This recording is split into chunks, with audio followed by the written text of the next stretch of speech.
بسم الله الرحمن الرحيم. أهلا بحضراتكم. مع حضراتكم مهندس محمد كمال معتمد. وجدت مجلة المهندسين كانت جميلة جدا سنة 1952، بالتحديد سنة يناير 1952.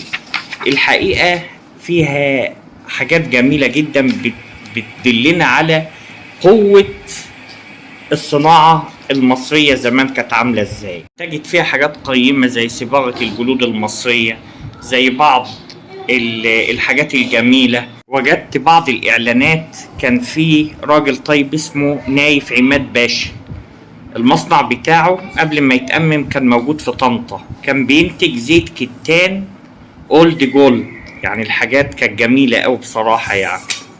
ففيها بعض الأشياء الجميلة، فالواحد بيحاول يرجع لأمجاد زمان. وجدت أيضا إعلان عن شركة مصر للغزل والنسيج الرفيع اللي هو في كفر الدوار. المصانع بتاع كفر الدوار كان رأس المال المدفوع 500 ألف جنيه، رأس المال المصرح 1,000,000 جنيه. عدد العمال بالمصنع ده في الخمسينات حوالي 8000 عامل.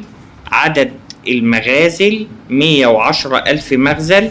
عدد الأنوال كان فيها أنوال أوتوماتيكية 2500 نول، كان لها سجل تجاري.